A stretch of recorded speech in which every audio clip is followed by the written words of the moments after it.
Good morning mga kachurba. O, Saturday ngayon mga diday. Ang kape.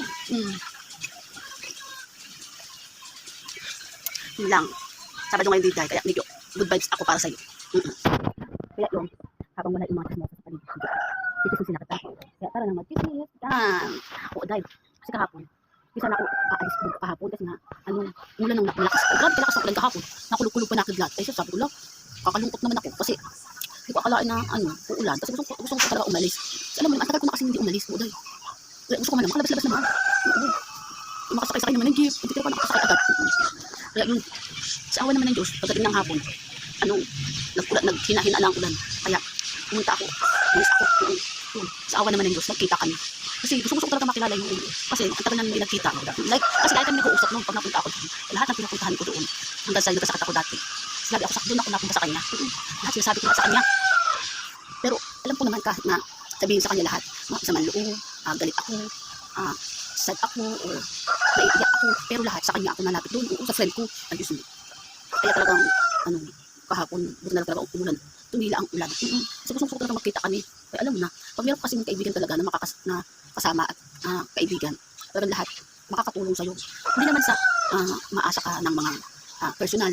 Yung personally, yung sarili, ang ano lang ay yung masabi mo lang, mailabas ang loob mo, makwento mo, ang makaraos lang kayo sa mga loob mo, at least nachika mo sa kanya. Uday, kaya yun, nagkita ka ng kahapon, lahat kinismis ko sa kanya. Eh, syempre, alam, nachismos ako. Kaya, alam ko naman alam niya yan, lahat naman ng chismis ko, alam ko naman alam yun, friend. Kasi, kahit yan hindi machika, pero nakikinig niya lahat. Kaya anong nangyari? Isa-isa talaga. Isa-isa ng mga kasama ko. Kinismis ko. Pero hindi ko sinabi mga kapitbahay ko. Yung mga nasa loob lang ng bahay na to. Mga kapatid ko, mga pamangkin. At syempre, ang ending, pati yung sarili ko, kinismis ko na. Eh, syempre. Ba't kasi yung mga buwan-buwan ng nasamaan loob. Tapos ko lang bangutos. Hindi ko lang bangutos dati sa mga kasama ko tayo. Kaya lahat talaga. Kinuwento ko lahat. Mahaba-haba ang aking kinismis sa kanya dahil. Kasi isa-isa ko talaga ang bawat tao na kasama ko sa bahay. Kinuwento ko sa kanya. Grabe. At least, kahit umiyak ako sa harapan niya. Sobrang sama ng loob. At nakaraos ako. Kasi syempre, meron ko sa talaga kaibigan na masarap kausapin na ibigay mo lahat ang problema mo. Makwento mo sa kanya, at least makaiyak ka man, at least maging okay yung loob mo. Dahil, iba ka naman talaga. Kaya napakaganda na may kaibigan ka na may makukwentuhan. Dahil, hindi naman lahat ng kailangan mo ng mga kachismis na kausap na mga, maraming kausap, hindi naman kailangan maraming kausap, kaya hindi naman yan masaya. Oo, mga kaplastiko, o ganun. Pero yung kapag-usap ka kahit isa lang siya, masaya, kasama. At least, kahit hindi ka naiyak talaga. Pero pag naano ko yung kaibigan ko, doon ako napapaiyak. Dahil, at least, nakaraos ako. Swerte na, napachismis ako sa kanya. Napachismis ako sa kanya na lahat ng nasa kasama ko sa bahay. Kinismis ko na sa kanya. Awa naman ng Diyos. Naging okay naman ang feeling ko kahapon. Nakaraos ako dahil. Siyempre. Kasi lagi ako napunta doon kay friend. Kaso hindi ako makapunta kay friend dati kasi nakamasahe dahil. Kaya alam ko naman na may pumasahe. Kaya hindi naman nalakarin nila malayo. Kaya kahapon, nagtabi talaga ako ng pumasahe para lang makaan. Yun. Alam ko naman na minsan napunta ko naman. Pasik mo sa akin. So napaano lang naman ako. Tawag din napachika lang naman ako kay tawag dito.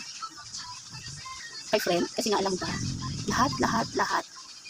Bawat isa sa kasama ko. Hanggang sa sarili ko. Isa-isa ko talagang ikwento. Kaya pumunta pa ako doon. Kasi sa kanila ako nakakaantara ng isa-isa. Ang kasama ko. Kinikismis ko dati. Kaya alam mo ba? Kahit medyo matagal-tagal ang pag-uusap namin, ng pagkukwentuhan namin, okay lang. Kasi hindi naman kami lagi araw-araw magkasama. Oo, nagkakasama kami. Tawagan lang ng tawagan. Pero, hindi kami magkasama. Kasama kami, oo. Pero, masarap pa rin yung kasama mo na nagkikita kayo personally. Yung kasama, magkaharap kayo palagi. Nag-uusap. Alam mo, nakakaiyak talaga yung ganyung usapan niyo. Magkakakwentuhan kayong dalawa, magkaharapan. Tapos lagi ka lang nakatingin lang siya sa'yo. Kasi ko, nakatitig ka lang sa kanya, na maiiyak ka talaga. Kaya yun, tagal ng, siguro isang linggo, kasi wala akong pumasahe dito. Kaya makachismis sa kayo friendship, kaya wala akong pumasahe. Kaya yun, sobrang saya ko kahapon, at least nakaraos ako lahat. Kaya alam ko naman na-chismis ka rin doon, pero hindi ka naman masyadong kachika sa kanya. Ako, halos lahat, ng naging friends ko, kinichismis ko. Pero sa lahat naging friendship ko, siya, din ako naiiyak. Sa iba walang kwenta, dahil chismis lang. O siya, naiiyak talaga ako sa kanya lagi-lagi. Dapat ako sa bahay niya. Yun. Kaya yun, pasalamat talaga ako hanggang sa nagpaalam na ako sa kanya na sana nakapasya ako sa kanya na nakapag-chismis kami pareho ulit. Diba? At least, makakaraos na naman ako magkaroon na akong problema ulit ng ilang araw, ilang linggo dito sa nakasama ko, at least medita. At least kung pagkakita kami, at least nakaraos naman ako ng sama ng loob. Diba? Wala, napaano lang ako. Alam ko naman chismosa ka. Alam ko naman na marami ka rin problema. Kaya maghanap, alam ko naman, kilala mo naman siya na, sarap nun makachismisan dahil, at least kahit ka naiyak sarap ng ibang tao, at least sa kanya, mapapaiyak ka. Kaya yun, kasi masaya sa bahay na pagpunta niya kahapon. Kasi alam mo naman yung bahay niya, diba? Alam mo naman na kahit saan, kung marami siyang iba't ibang bahay. Pero kasi, dito kasi yung bahay niya. Yung sa ano na yun, kasi yung bahay na senior, yun, sarap ako lang pumunta doon. Kasi pag nagkismis kami, nakakaraos sa dami. Mas mahalaga, masaya na ang damdamin ko kasi usap ako sa kanya. Kinismis ko na lahat sa mga loob ko.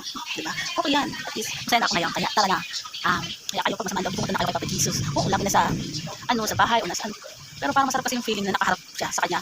O tawag ito, yung nakaharap ka sa kanya, na habang nagchichismis ka kasi kahit na matapang ang sarili mo sa harap ng ibang tao, pero pagdating sa kanya, mapapaiyak ka talaga sa kanya pag nagsabi ka ng problema. Diba? Yun lang, kaya ako nagchismosa kaya, napachika rin ako. Kaya, good vibes na tayo today kasi Saturday ngayon, di tayo. Kung nakapasok, tara na. Last din pag may time. Kaya, good vibes na sa inyo.